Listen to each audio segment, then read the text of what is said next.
जर तुम्ही पण कोर्ट मॅरेज करण्याच्या विचारात असाल तर या पुढच्या 30 सेकंदात मी तुम्हाला पूर्ण कोर्ट मॅरेजची प्रोसिजर सांगणार आहे. पहिले तर मॅरेज रजिस्टर ऑफिसमध्ये जाऊन तुम्हाला मॅरेज ऍप्लिकेशन फॉर्म, ज्याला फॉर्म डी म्हणतात, या ऍप्लिकेशन फॉर्म सोबत दोन्ही पार्टीचे एज, मॅरिटल स्टेटस आणि एकमेकांशी असलेली रिलेशनशिप असणारे ऍफिडेव्हिट जोडणं गरजेचं आहे. यासोबत लागणारे documents, age proof, identity proof, address proof असेल तर इन्व्हिटेशन कार्ड, जर दोन्ही पार्टीचे पूर्वी लग्न झाले असेल तर डायव्होर्स डिग्री किंवा डेथ सर्टिफिकेट, फोटोज, विटनेसेस आणि ऍफिडेव्हिट ऑफ नो रिलेशन या सर्व डॉक्युमेंट्स सोबत ऍप्लिकेशन फॉर्म भरून सबमिट करायचा आहे. यानंतर तुम्हाला तुमच्या मॅरेजची नोटीस दिली जाईल. या नोटीसमध्ये 30 दिवसाचा तुम्हाला ऑब्जेक्शन पिरियड दिला जाईल आणि या ऑब्जेक्शन पिरियड नंतर मॅरेज रजिस्ट्रार लग्नासाठी सुनावणी करतात. यामध्ये दोन्ही पार्टी साक्षीदारासोबत हजर राहून रजिस्ट्रेशनसाठी लागणारी माहिती देणं गरजेचं आहे.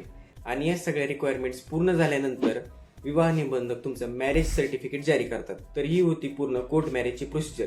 पण डॉक्युमेंटेशनसाठी, डॉक्युमेंट व्हेरिफिकेशनसाठी चांगल्या वकिलाचा सल्ला घेणं खूप महत्त्वाचं राहतं. कोर्ट मॅरेज हे स्पेशल मॅरेज ऍक्टच्या अंतर्गत पूर्णपणे लीगल आहे.